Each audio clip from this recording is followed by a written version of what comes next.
Hello, rock stars. Matt Vanderbo here. Hey, today is Flex Off Friday, baby. Woo! Actually, it's not Flex Off Friday. That's not even a thing. But it is Friday, and this video is going to be all about flexing your musical muscles, and I'm going to draw a comparison between making music and bodybuilding. Seems like it might be a stretch of an analogy if you're thinking to yourself, what in the is Matt talking about now? Just stick with me for a few minutes and hopefully you'll understand by the end of this video.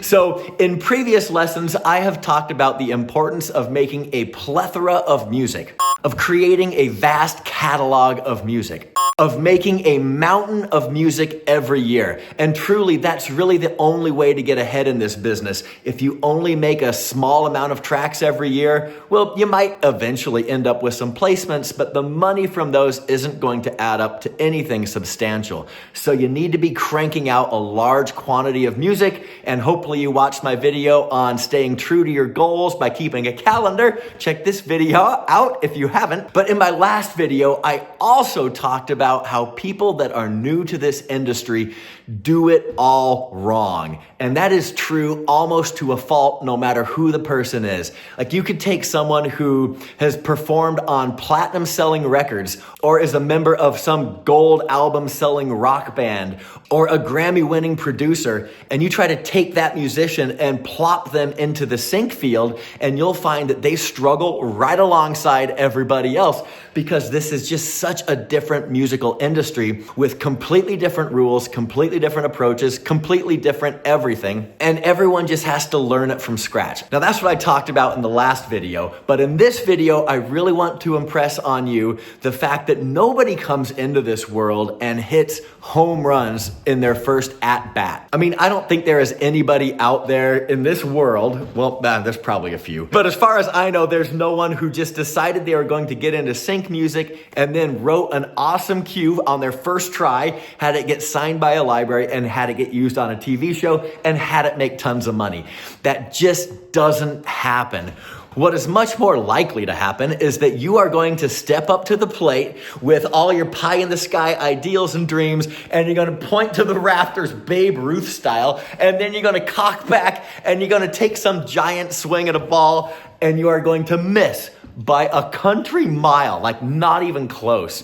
In fact, you might even slip on the ground, fall on your twist your ankle, and your career is over. Or maybe more appropriately, you just take a beanball to the nuts. I mean, that's probably what it's going to feel like. But as much as we would love to have these dreams of cranking a home run on our first at-bat right out of the gates, chances are it is just not going to happen. So in musical terms, let me just give you some numbers, and I'm just kind of making these up based on personal experience.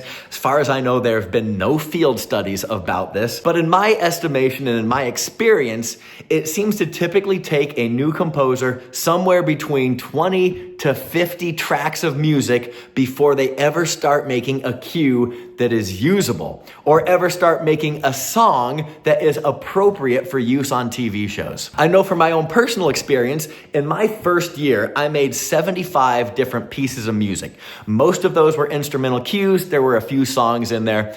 But of those 75 tracks, gosh, probably only 5 of them were any good. The other 70 were complete garbage. Okay, they were unusable, unplaceable, unsignable, anythingable, but what they were learnable lessons for me as a new person to this business. Every time I made a piece of music, it just got me closer to making something good. Even though I was cranking out dog for an entire year, I was getting better at what I was doing. So by year 2, that's where I finally started to get some traction. That's when my music started to get signed. It's where I got my first placement. Like, everything for me started happening in year 2, but I have year 1 to thank for it, because if it weren't for year 1, I never would have learned everything I needed to know by making all the crap that I made. And so the lesson for you guys, because I'm assuming most people are going to be in a similar position,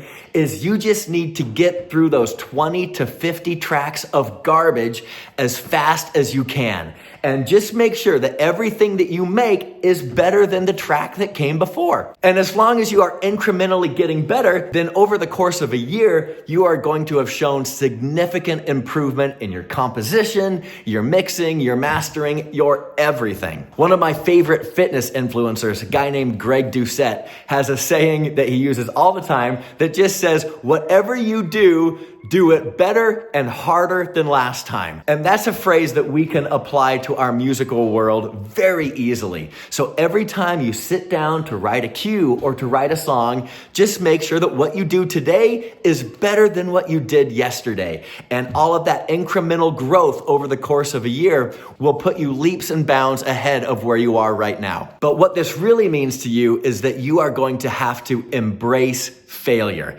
Just learn to love it. Come to expect it. Don't be surprised or discouraged by it. And the people who get into this world and expect that success and they have their heart set on it and in their mind, they've already made it, even though they've never made any music. Like everything is already happening. This was me, by the way. When you get those early rejections, it can be devastating if you have it in your head that you should have been successful. And we can remedy this by just telling ourselves that our early year, our first 20 to 50 cues are going to be so bad that they're unsignable, and then you could submit them for opportunities. And when you get those rejections, it won't sting as bad just because you know that the pot of gold is at the end of those 50 tracks. So every single failure brings you closer to success. There's a quote about Thomas Edison.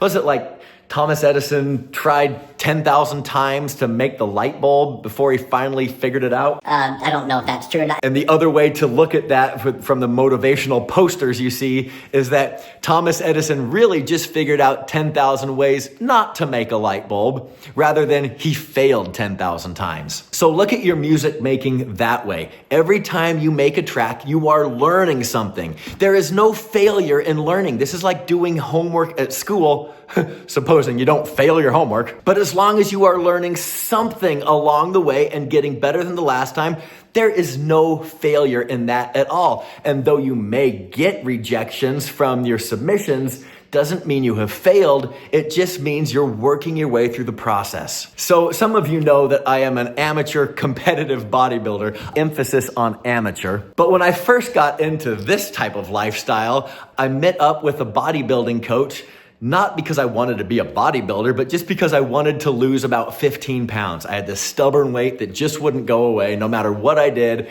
And so I finally admitted to myself, I clearly don't know what I am doing at the gym or with my food. I need to take the advice of an expert. Now, there's a lesson we can apply musically, am I right? So I found this coach in my hometown, and he started showing me pictures of competitors he had trained, and he got me all hyped up on the prospect of being a competitor, that I said, okay, yeah, let's do this. Blind naivete. I had no idea what was coming to me, and that's probably a good thing. But during the entire process, he was very upfront about the timeline that it would take to start looking like you belonged on stage. And he was very clear that this was not going to be a quick process. And that's why I did not get discouraged when I went to the gym on day one and came home and looked in the mirror and I saw the exact same body that I saw that morning. And then day two, I still saw the same body. By the end of week one, I looked this exact same that I did as when I started. By the end of week two, same story. The end of week three, maybe there was a difference, but it was probably an imperceptible difference. And during all these weeks of busting my at the gym and eating on a very regimented diet, I just wasn't seeing the results. And that was okay because my coach had told me that these results wouldn't be visible for a while, and I just had to trust the process. So when you are at the gym and you're doing rep after rep after rep, what you are really doing is building your musculature. And for us as musicians, every time we sit down at the computer and open up the DAW and compose something, we are building our musical musculature. And we have to get through those reps. No, I don't suppose there's any person in the world that thinks they're going to pick up a little dumbbell, do one bicep curl, and come out looking like Popeye. I mean, people know that you have to put in hundreds upon hundreds upon hundreds of reps over a prolonged period of time if you want to see any type of muscle development. So we should apply that same thing to our music career. Unfortunately, people do not look at it this way. They just think that that first rep ought to just build some guns the size of Arnold Schwarzenegger. and then we get disappointed when it doesn't happen. So just be pragmatic about this. Treat music no different than you would treat a college degree or your muscles at the gym. Everything takes time and learning and repetitions. So get those reps in, people. Get in front of your DAW. Make 20 to 50 tracks of absolute garbage. Just burn through that stuff as fast as you can until you finally have learned enough and progressed enough to start making the good stuff. And then you will see your career take a gigantic uphill slingshot blast. But more than anything, just expect the rejection. Embrace the rejection. Don't expect success because that will only lead to discouragement and disappointment. This is where people flame out and drop out of the music business, and then you see them later slinging burgers at Wendy's or playing their acoustic guitar in their 70s cover band at the local bar years later, and you say, come on, people, if you just would have stuck with it, you could have had a great career in the sync business by now, but you gave up too damn soon because the failure got to you. Don't be that person. So now I'm going to finish with a joke that I am going to dedicate to my dogs that have been running in and outside of the house like lunatics this entire time I've been recording. What is a dog's favorite movie? Indiana Bones and the Raiders of the Lost Ark. I swear, these jokes should get better at some point. All right, toodles.